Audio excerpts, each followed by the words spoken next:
She already exists.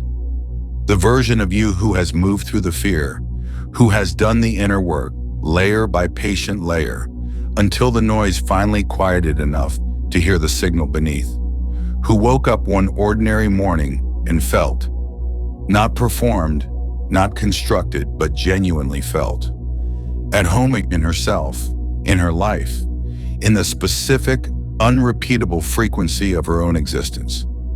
The version of you who stopped waiting for permission, who stopped needing the external world to confirm what she already knew about herself from the inside, who stopped apologizing for the size of her desires, the depth of her feeling, the particular and irreducible way she moves through the world.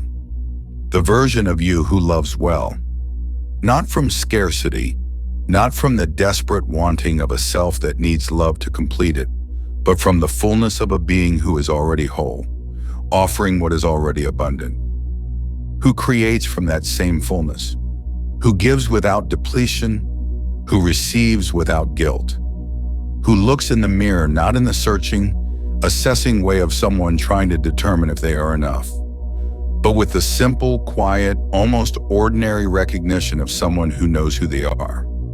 She is not a fantasy. She is not a projection onto some impossible future self who will arrive only after every wound is healed and every question is answered and every condition is finally perfectly met. She is you at the level of your original frequency, beneath the conditioning and the noise and the strategies of survival that have gradually, over years, covered the signal with static. She is not who you are becoming. She is who you already are.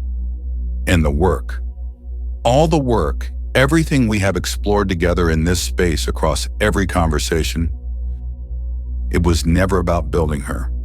It was always about clearing what was covering her, about removing one layer at a time, everything that was not her, so that what remains is simply, recognizably, unmistakably the real thing.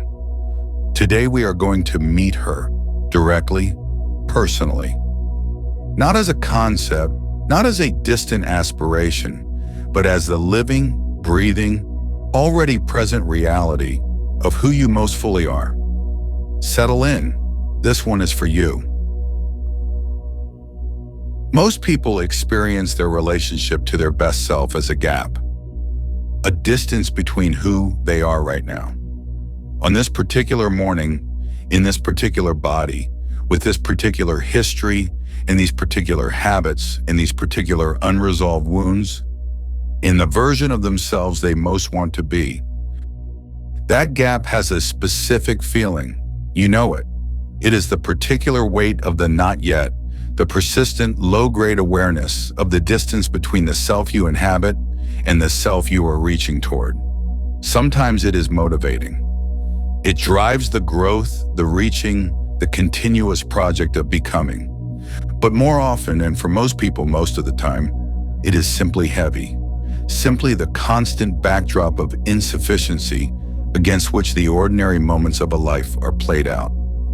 And it is worth asking, gently but honestly, what if the gap is not what it appears to be? What if it is not a gap between who you are and who you could become, but a gap between who you are and who you already are? Not a gap between your present self and a future possibility. A gap between your surface self, the self assembled from conditioning and wound, and the elaborate strategies of protection and performance, and your deeper self, the original frequency, the clear signal, the one that was always there before the layers accumulated. This distinction changes everything because gaps between present and future are navigated by effort, by moving forward, by doing more, by accumulating the experiences and achievements and healing that will eventually close the distance. But gaps between surface and depth are navigated differently, not by moving forward, but by moving inward, not by accumulating, but by releasing, not by building the self that isn't here yet, but by uncovering the self that has been here all along. I want to tell you about a woman named Rosa. Rosa was 39, And she had been, in her own words, in pursuit of her best self for as long as she could remember. She had been genuinely committed to the pursuit, not half-hearted, not inconsistent. She had done the therapy and the coaching and the spiritual practice. She had read the books and attended the retreats and built the habits and dismantled the habits and rebuilt them again. She had grown, genuinely, measurably, significantly. She was, by 40, a considerably more conscious, more self-aware, more capable person than she had been at 20. And yet, the gap was still there. Slightly smaller, perhaps. The self she was reaching towards slightly closer than it had been, but still present. Still the defining feature of her inner landscape. Still the thing that colored every morning with the particular weight of not quite arrived.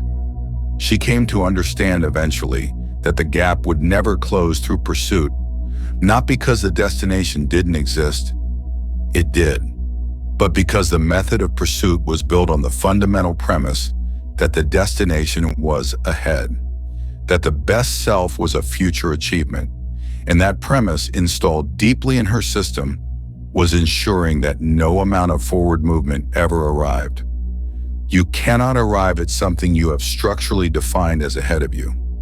The moment Rosa shifted the frame, from the best self as future destination to the best self as present depth, everything changed in quality, not immediately in circumstance, but in quality, in the flavor of the daily work, in the relationship to the practices and the growth and the continuous process of becoming more fully herself.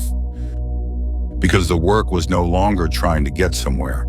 It was trying to get somewhere real, inward toward what was already present. And that direction, unlike the forward direction, has an end, a bottom, a ground that can actually be reached. She did not arrive overnight.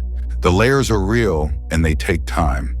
But she knew from the shift in direction that she was going somewhere she could actually get to, and that knowing, the felt sense of genuine approach rather than perpetual pursuit, changed the quality of every step. This is the first thing I want to give you today. Not the techniques of becoming your best self. The understanding that your best self is not ahead of you. She is beneath you, and the direction is in. Let me describe her to you, not in the terms of achievement, not in the language of what she has or what she has accomplished or what her life looks like from the outside, but in the terms of inner state, of frequency, of the quality of her relationship with herself and with the reality she moves through. Because the version of you that has it all does not primarily have external things. She has internal ones. She has a quality of presence, not the performed presence of someone working hard to be mindful. The natural, unforced, genuine quality of a person who is actually here, who is not living partially in the past or the future, who is not managing the impression she is making, or monitoring for threat, or maintaining the elaborate machinery of self-protection, who is simply in the room, in the conversation, in the moment, with whatever is there. This quality of presence is not an achievement. It is what remains when the things that prevent presence, the noise, the fear, the chronic self-monitoring, the emotional backlog, have been sufficiently cleared. It is not built, it is revealed. She has a quality of ease, not the ease of a life without difficulty. Difficulty is part of every life, and the version of you that has it all is no exception. But the ease of a person whose baseline is not resistance, who meets what arises not from the braced, defended posture of someone expecting the worst, but from the open, curious, grounded posture of someone who trusts their own capacity to work with whatever comes. She has a quality of genuine desire, not the frantic, urgent, lack-driven wanting we explored in our conversation about chasing, but the clean, spacious, fully felt desire of a person who knows what she wants and holds it without grasping, who desires from fullness rather than from emptiness, who can want something completely and simultaneously be genuinely at peace in its absence, because the wanting is not the measure of her worth or the condition of her okayness. She has a quality of self-knowledge, not perfect self-knowledge. Nobody has that, but the honest, compassionate, unflinching self-knowledge of a person who has been willing to look at herself clearly, who knows her patterns and her wounds and her particular gifts without catastrophizing the former or inflating the latter, who holds herself, in other words, in accurate and compassionate regard. She has a quality of love for herself, not narcissistically, not performatively, but with the genuine, steady, patient love of someone who has been through enough with themselves to understand that love is not contingent on being perfect, who can hold her own imperfection without shame and without collapse, and who extends that same quality of love outward to the people in her life, to the strangers she encounters, to the world that is, at its own level, doing its own best in its own difficult conditions. And she has a quality of trust, the trust we have been building toward across every conversation in this space. Not the trust that everything will go according to plan. It won't always. But the trust that the ground holds, that the field is intelligent, that what is meant for her cannot miss her, that the completed version of her life is real, and that her job is simply, consistently, to keep aligning with it. This is who she is, not the sum of her accomplishments, the sum of her inner qualities, the specific, living, already present frequency of a self that has come home to itself. And I want to ask you something. How many of these qualities can you find right now in yourself? Not fully, not perfectly, not without the noise and the fear and the incomplete arcs and all the very human, very real complexity of a life in progress, but in seed form, in glimpses, in the moments when the noise briefly quiets and something truer comes through, the presence. Have you felt it, even briefly? Even in a single moment of genuine contact with a particular sunset or a particular conversation or a particular breath that landed more fully than usual? The ease. Has it been there? In the moments when, for no particular reason, the resistance dropped and things moved with a grace that surprised you? The clean desire. Have you known it? The wanting that is spacious rather than desperate, that holds its object lightly rather than gripping. The self-knowledge. Is it growing? Are you, over time, seeing yourself more clearly, with more compassion, with more honest regard? The love and the trust. Are there moments when they are genuinely present, not performed? She is already in you. These qualities are not foreign to you, they are native. They are what arises when the cover is lifted. You are not building her, you are remembering her. There is a particular kind of story most people tell about their best self that keeps her at a perpetual distance. And I want to name it clearly because it is so pervasive, so normalized, so woven into the cultural fabric of self-improvement that most people never notice they are telling it. The story goes, she is possible, but not yet. She is real, but conditional. She will arrive when I've done enough therapy, when I've healed the attachment wound, when I've built the right habits and dismantled the limiting beliefs, and accumulated sufficient evidence of my own worthiness. When the circumstances align, when the relationship arrives, when the money is stable, when the body is different, when I've finally figured out what she already knows. This story is extraordinarily effective at producing the appearance of progress while ensuring that the destination remains perpetually ahead. Because every condition it names is real. The therapy matters, the healing matters, the habits and the beliefs and the circumstances. All of it matters. But the story uses them as gates, as things that must be passed through before arrival is permitted. And in doing so, it transforms genuine growth into an endless deferral of the self that is supposedly the whole point of the growth. Let me tell you about Thomas. Thomas was 44, and he had spent most of his adult life building what he called his case. He was not conscious of building it. It was simply the background project of his inner life, the accumulation of evidence that he was, in fact, the person he most wanted to be. He had professional achievements. He had a practice of therapy and meditation. He had done significant inner work and grown considerably.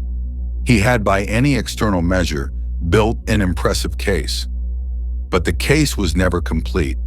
Each piece of evidence, once gathered, was immediately insufficient, either because new evidence was required, or because the standard had shifted, or because something in the way he held the evidence prevented it from fully landing.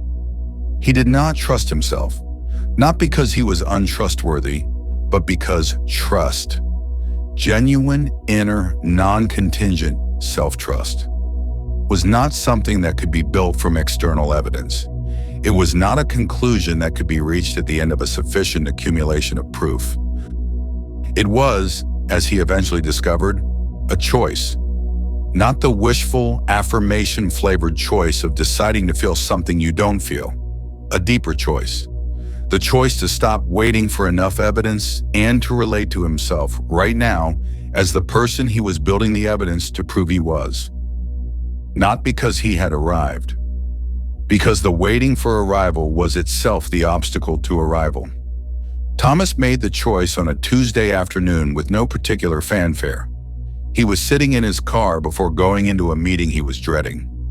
A meeting with a client who had been consistently difficult, who brought out in Thomas a kind of shrinking self-doubt that he had been trying to work through for months.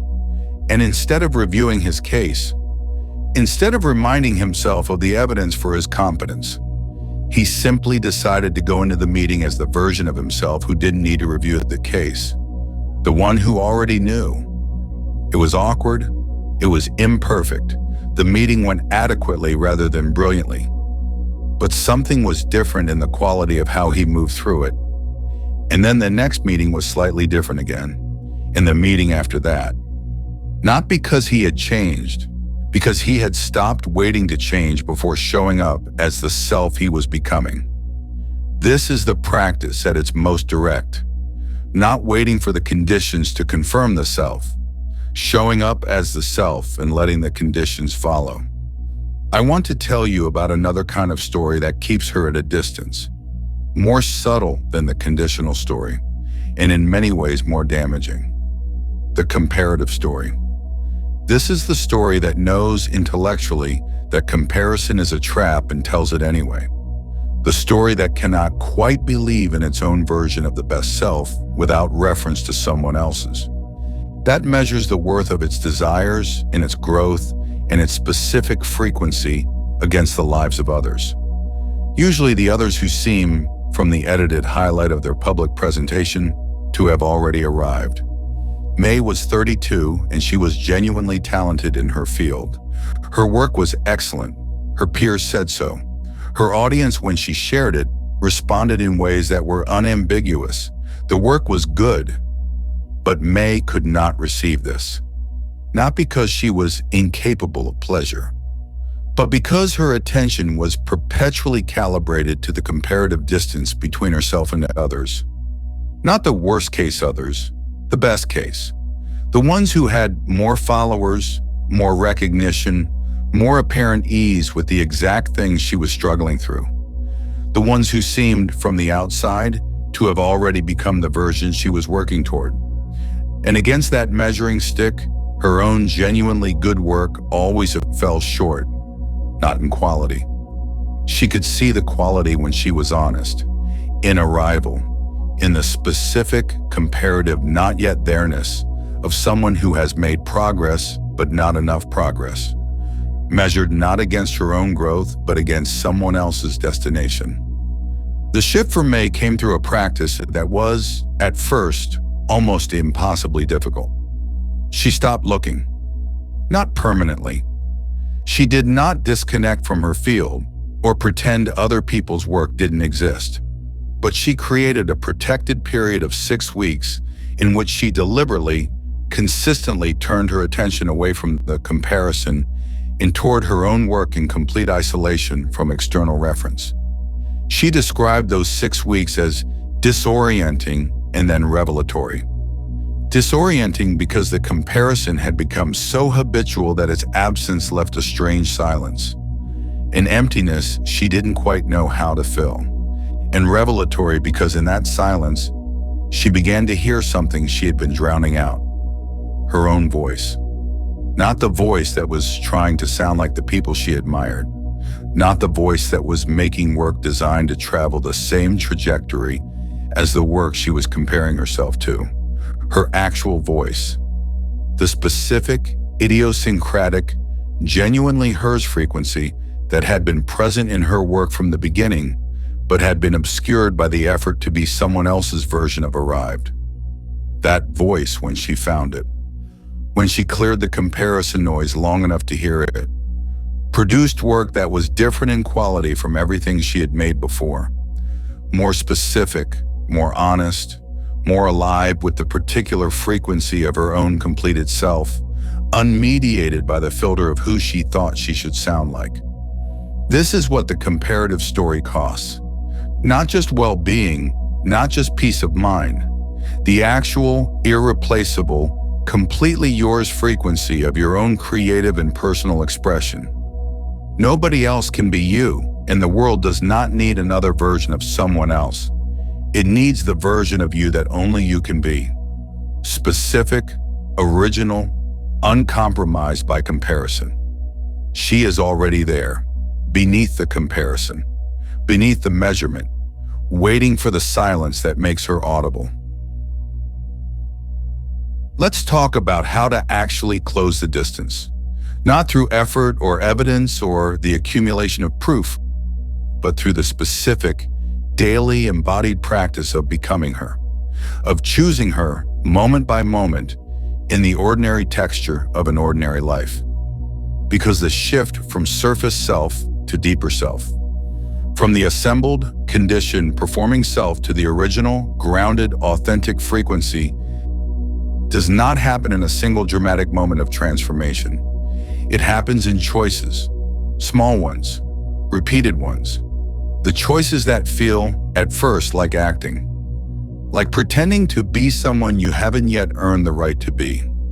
And gradually, through repetition and through the feedback of reality confirming the new frequency, become the most natural thing in the world. They become you, not the performed version, the remembered one. Here is what the embodiment practice actually looks like. The first element, dress the inner state before the outer one. Before you dress your body in the morning, before you decide what to wear, how to present, what version of yourself to bring into the world, dress the inner state. Spend 5 minutes before the mirror, before the wardrobe in the felt sense of the version of you you most want to inhabit. Not asking what she would wear, feeling what she feels like from the inside, the quality of her inner state on an ordinary morning, the specific texture of her relationship with herself, the ease, the okayness, the absence of the particular self-scrutiny that might otherwise be the first thing that arises. 5 minutes, the quality of presence first, everything else follows from that. The second element, the identity question in real time. We explored this in Script 6, the practice of asking, throughout the day, what would the completed self do right now? Here, I want to add a layer of specificity. Not just what would she do, how would she feel while doing it? What would the quality of her inner state be as she moved through this specific moment? Because it is not primarily the actions that generate the frequency. It is the inner state from which the actions arise. And the inner state can be chosen. Not perfectly, not instantly, not without the continuing practice, but deliberately, with intention, with the specific, conscious choice to inhabit the frequency of the version of yourself you are remembering, rather than the version you have been defaulting to. The third element, the permission practice. The version of you that has it all has something most people spend years trying to acquire and rarely quite manage: permission. She has given herself permission. Not permission granted by external authority or external achievement or external confirmation. Self-permission, the radical, simple, deeply uncomfortable act of deciding from the inside that she is allowed. Allowed to want what she wants, without apology or justification. Allowed to be as she is, without the continuous project of improvement as the condition of acceptability. Allowed to take up space, physical space, creative space, relational space, without the chronic self-minimizing that most people never even notice they are performing. The permission practice is simple in concept and endlessly demanding in execution. It asks you, in each moment of self-minimizing, of apologizing for your existence, of making yourself smaller to accommodate the imagined comfort of others, to notice, and to choose instead the permission that is already yours. Not loudly, not at the expense of genuine consideration for others, but quietly, steadily in the private territory of your own inner life. I am allowed to be here. I am allowed to want this. I am allowed to be this much. This practice, return to again and again in the small moments when the self-minimizing arises, is one of the most direct routes to the frequency of the version of you who has it all. Because she is not distinguished from the current self primarily by what she has. She is distinguished by what she has given herself permission to be. The fourth element, the daily declaration. Not an affirmation in the traditional sense, not a statement of something you're trying to convince yourself of. A declaration, a spoken, conscious, deliberate naming of who you are choosing to be in this day, from this moment. Not I am abundant when you don't feel abundant, but something more embodied, more honest, more yours. Something like, today I choose to act from the version of myself who trusts. Or, today I inhabit the frequency of the self who already knows. Or simply, today I am her. Said aloud in the morning, before the day assembles itself as a stake in the ground, a signal to your own nervous system and to the field about the frequency you are choosing to broadcast. One sentence every morning. The compounding effect is extraordinary. The fifth element, correcting without collapsing. Because here is what happens in this practice, every single day without exception. You choose the frequency of the best self. You set the intention. You dress the inner state and ask the identity question and give yourself permission and make the declaration. And then life happens. And somewhere in the middle of it, you lose the thread. You react instead of respond. You default to the old pattern. You find yourself with great clarity operating from exactly the frequency you had decided not to inhabit. This is not failure. This is the practice. The practice is not staying in the frequency perfectly. The practice is the return, the noticing, oh, I drifted, and the gentle, non-punishing, non-collapsing correction. The simple, repeated act of coming back. The version of you that has it all is not the version who never drifts.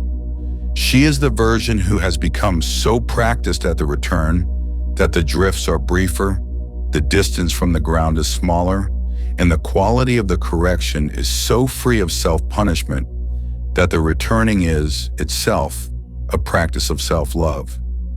This, the quality of the correction, the gentleness of the return, is perhaps the most telling indicator of your actual progress. Not how rarely you drift, but how kindly you come back. Be that kind, every time, without exception. Let's meet her. Find your position. Let everything settle. Let the day and its demands and its questions fall away for a few minutes. Let them be there. They will be there when you return.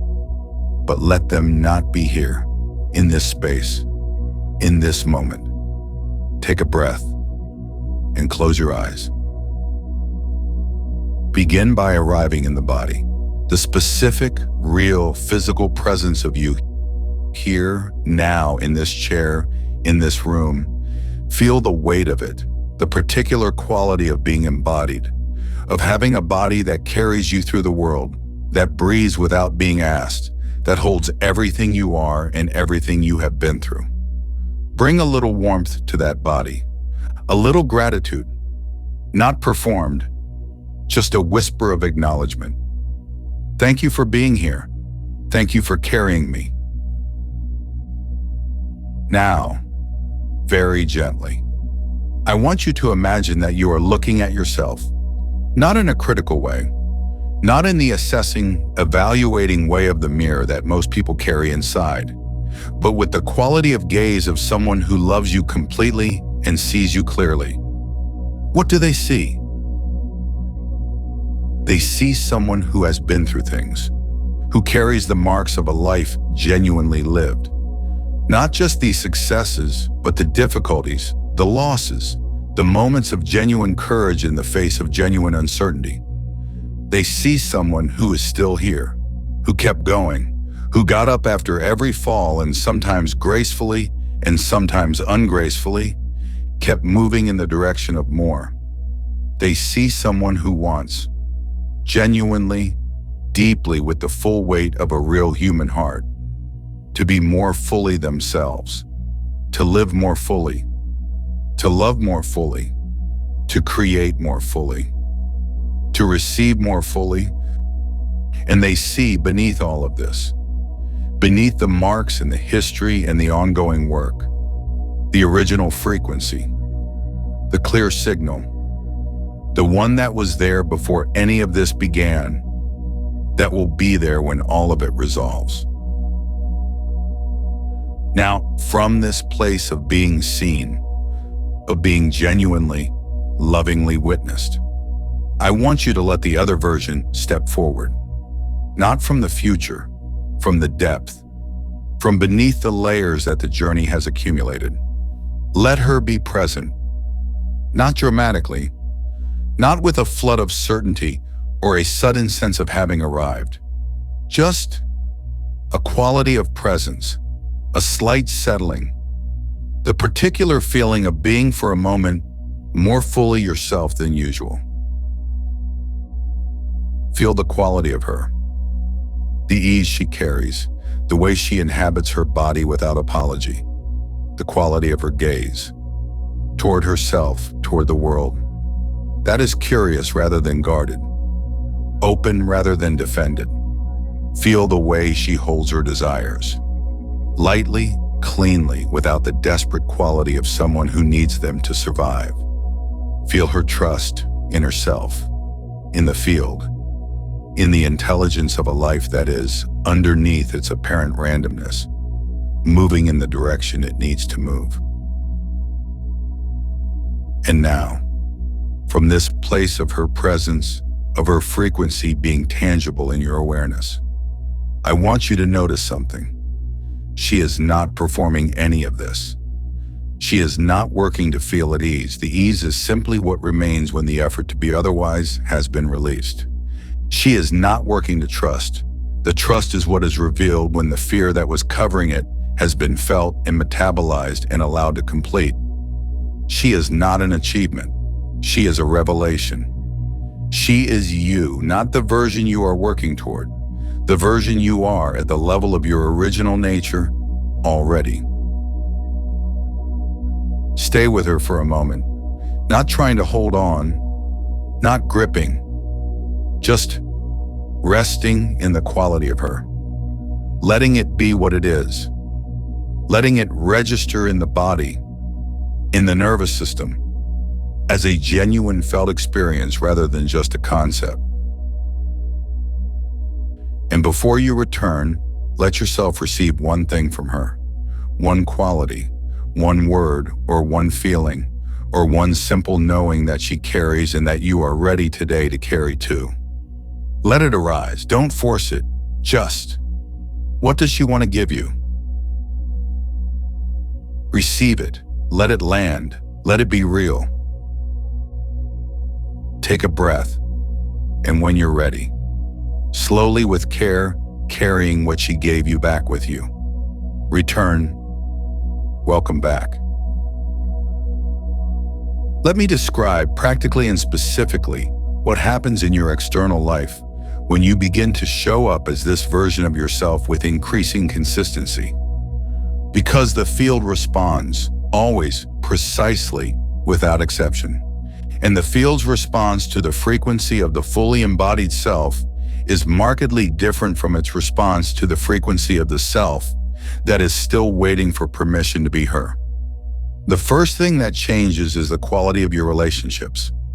People feel the difference in you before they can articulate it, not because they are perceptive in some unusual way, but because human beings are extraordinarily sensitive to the frequency of the people they are in contact with. We are, all of us, receiving each other's signals constantly, and the signal of a person who is genuinely present, genuinely grounded, genuinely not in need of something from the interaction to feel okay. That signal is unmistakable. It produces in the people around you a quality of ease, of permission, of the particular relaxation that comes from being in the presence of someone who is not performing, not monitoring, not subtly demanding confirmation of their own worth. Someone who is simply there. And from that ease, genuine connection becomes possible in a way it never quite is from the defended or performing self. Let me tell you about Amara. Amara was 36 and had spent most of her relational life in a particular pattern.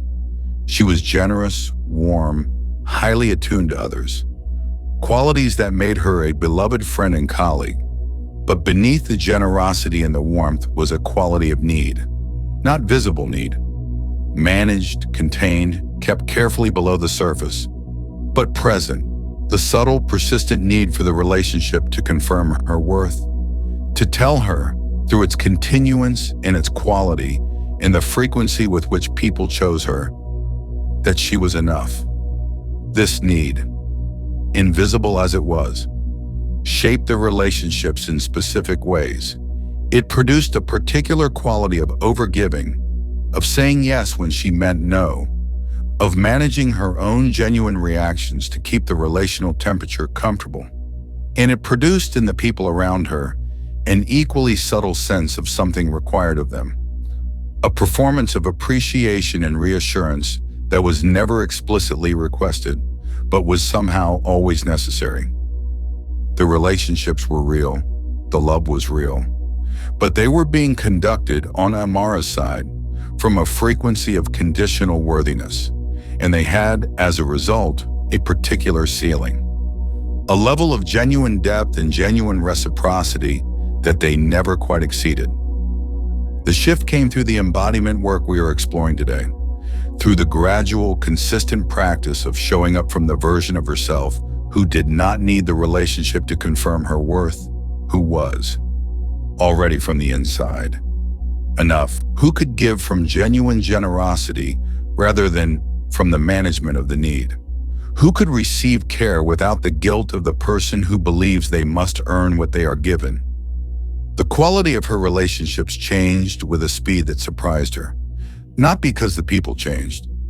Most of them were the same people, but because she was meeting them from a different place, from the fullness rather than the need, from the genuine rather than the managed. And the genuine in relationships invites the genuine in return. What she received as she began to offer this different quality of presence was a depth of connection, of genuine reciprocity, of genuine seeing, of genuine love without the constant undertow of performance, that she had wanted her whole adult life and had never quite been able to reach from the frequency she had been broadcasting. She had not found better people. She had become the version of herself that the depth of connection she wanted required. The second thing that changes is your creative and professional expression. There is a quality in the work of someone who is operating from their deepest frequency that is simply different from the work of someone who is performing. Not always technically different, not always obviously superior in craft, but different in aliveness, in the felt sense for whoever receives it, of genuine contact with a real and specific human being. We talked about this in the context of Mei and her comparative struggle, but it extends beyond creative work into every form of professional expression. The presentation, the meeting, the negotiation, the pitch, every context in which who you are beneath the performance affects the quality of what you offer. The person operating from the authentic frequency does not necessarily have better ideas or more compelling content, but they have something more valuable than either: the quality of genuine presence in the delivery, the sense for whoever is on the receiving end that they are in contact with someone who is actually there, who means it, who is not simply executing a strategy, but genuinely offering something. That quality, rare in professional context because professional contexts so thoroughly reward performance over presence, is the thing that creates the kind of impact that outlasts the interaction, the thing that is remembered, the thing that makes someone say, weeks later, "I don't know what it was about that conversation, but something in it changed something in me." That is the frequency of the best self, doing the ordinary work of a professional life. Extraordinary. I want to be honest about what stands between the current self and the consistent embodiment of this version, not to be discouraging, but because naming the obstacles clearly is the most effective way to move through them. The first obstacle, the fear of being seen. There is a particular terror that arises for many people when they begin to genuinely embody their best self. Not the terror of failure. That one is familiar and usually manageable. The terror of being fully seen, of showing up completely as who they actually are, without the management, without the performance, without the careful curation, and having that actual self be found insufficient. This fear is so pervasive and so deep that most people are not consciously aware of it. They have mistaken it for introversion, or for humility, or for the appropriate modesty of someone who doesn't want to be arrogant. But it is none of those things. It is the terror of a self that learned early that its full expression was not safe, that the truest version of itself, the most alive, the most feeling, the most genuine, was too much, too intense, too strange, too demanding, too different from what was wanted or needed. And so it learned to curate, to present the acceptable version, to keep the actual frequency below a certain threshold, where it could not be rejected. This fear does not dissolve through analysis.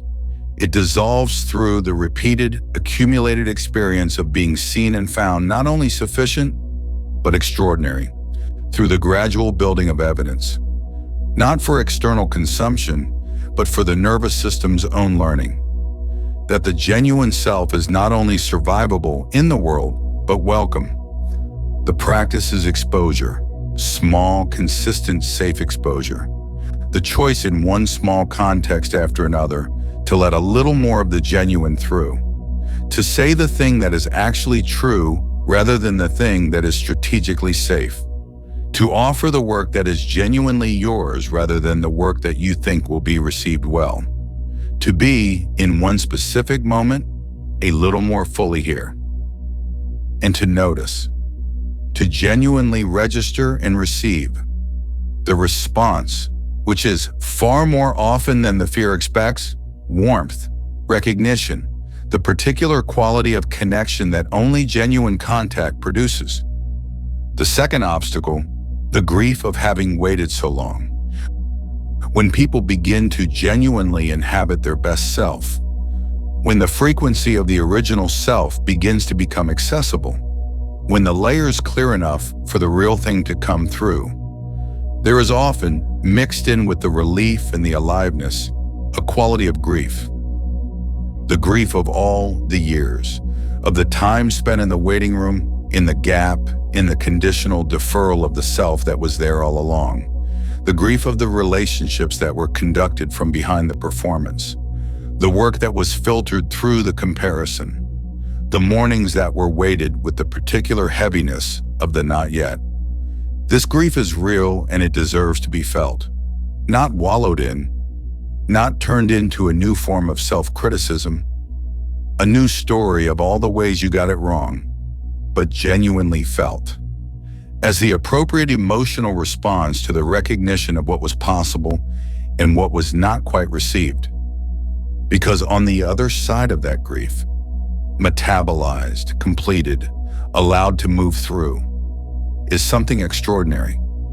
Freedom from it, the ability to move forward from exactly here, without the weight of the time that has passed, with the understanding that the journey to this moment, however long, however circuitous, however full of the specific difficulties of a particular life, was not wasted, was in fact the necessary path to the depth of self-knowledge and the quality of presence that the best self carries. You needed to be where you were to arrive at where you are. The time was not lost, it was the journey, and the journey made her who she is. The third obstacle, the expectation of consistency. Many people begin the embodiment practice with a secret expectation that it will at some point become permanent, that they will reach a level of development at which the best self is simply the default, reliably, consistently, without the need for daily practice or conscious return. This expectation, when not met, and it is never fully met, because that is not how human consciousness works, produces discouragement, the sense of going backwards, of doing all this work and still not arriving at the consistency that feels like the measure of genuine progress. But consistency is not the measure. Frequency is. Not frequency in the electromagnetic sense of frequency, in the simple sense of how often. How often you return to the ground. How often in a given day you choose the frequency of the best self over the default of the conditioned self. How frequently the corrective. The gentle, non-punishing, "Oh, I drifted, let me return," happens. The practice is not perfect consistency. The practice is high frequency of return, and the measure of genuine progress is not whether you ever drift. You will always drift, but the quality of speed and gentleness with which you come back. That quality improves steadily, genuinely, measurably over time. She becomes more accessible. The ground becomes more familiar. The return becomes more natural. And the periods of inhabiting her frequency become longer, more stable, more ordinary. Not perfect, but increasingly, genuinely, recognizably. Her. I want to explore one more dimension of the version of you that has it all, because it is one of the most frequently misunderstood. Her relationship with desire. There is a version of the spiritual ideal, common in certain traditions, common in certain corners of the consciousness space, that suggests that the most evolved self is one who has transcended desire, who has risen above wanting, who exists in a state of pure equanimity in which nothing is wanted, nothing is needed, the present is completely sufficient and complete. This is not her. She has not transcended desire. She has transformed her relationship to it. She desires deeply, specifically, with the full weight of a real human heart that knows what it wants and is unashamed of the knowing. She desires love. The specific, genuine, fully reciprocal love of a specific person in a specific relationship. She desires creative expression, the particular work that is most fully hers. She desires abundance, not as proof of worth, but as the material expression of a life fully lived. She desires aliveness, growth, depth, genuine connection, the experience of being moved and moved and moved again by the beauty and the difficulty and the extraordinary privilege of being a conscious being in a world of conscious beings. She wants all of this, completely, honestly, without apology. What has changed is not the wanting, it is the frequency from which the wanting arises. She does not need these things to be okay. She wants them from the ground of someone who is already fundamentally okay. The wanting is an expression of fullness rather than a symptom of emptiness, of reaching toward rather than a reaching from, an addition to a life that is already whole rather than the solution to a life that feels broken. And this distinction between wanting from fullness and wanting from lack is everything. It is the entire mechanism by which desire generates frequency and frequency generates reality. Desire from lack broadcasts the signal of the gap, of absence, of insufficiency, of the thing not yet being here, and the field reflects the gap back. Desire from fullness broadcasts the signal of appreciation and availability, of a being who is already sufficient and who is open with genuine welcome to receiving more. And the field reflects that back. The practice of cultivating desire from fullness is precisely the practice we have been building in every conversation in this space. The silence that reveals the ground of okayness. The emotional opening that resolves the stored frequencies of lack. The change questions that redirect the mind towards what is already present. The release chase that transforms wanting from desperate reaching to open-handed invitation. All of it is ultimately in service of this, the ability to want completely and hold the wanting lightly, to desire without grasping, to be moved by the not yet without being destabilized by the not yet. This is the relationship with desire that she has, and it is not a spiritual achievement beyond the reach of an ordinary person. It is the natural result of doing the work that clears the frequency of lack from the wanting. She wants everything you want. She simply wants it differently. And that difference is the whole game.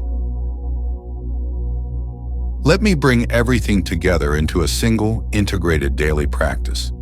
The practice of becoming her, of remembering her, of excavating her, of choosing her. In the ordinary texture of your specific and irreplaceable life, on waking before the day begins, before the phone, before the demands, 5 minutes in her frequency, not constructing it, feeling for it. The quality of her ease, her groundedness, her okayness, even a thread of it, even 30 seconds of genuine contact. That is the morning signal. That is the broadcast that begins the day. On dressing, as you prepare your outer self, remember to prepare the inner one. Dress the state, the specific, felt quality of the version of you are choosing to inhabit. Not a performance, a choosing. On the first difficulty, when the first difficulty of the day arrives, the email, the conversation, the moment of friction, pause before responding. One breath. The identity question, how would she meet this? Not what she would do. How she would feel while doing it. The quality of her inner state in the face of this specific difficulty. Find even a thread of that quality and respond from it. On the drift, when you notice you have drifted, when you catch yourself in the old frequency, the old reactivity, the old defaulting to the conditioned self, correct without collapsing. Notice, return. The noticing is not failure. The noticing is the practice. She does not drift and stay drifted. She drifts and returns, and so do you. On the practice itself, at least once a day. In the car, in the shower, in the 3 minutes before a meeting. Check in with her. Not the external circumstances of the life she inhabits, the inner qualities she carries, the ease, the trust, the genuine desire, the self-knowledge, the love. Which of these is most accessible right now? Even a thread? Inhabit that thread. Let it expand. Let the body hold it even briefly as a real felt state rather than a concept. On the evening, at the end of the day, before sleep, a single question, not a performance review of how well you embodied her today. A genuine inquiry. Where did I show up as her today?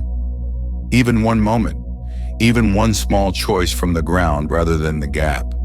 Find it, name it, receive it. You are building something, layer by patient layer, day by ordinary day.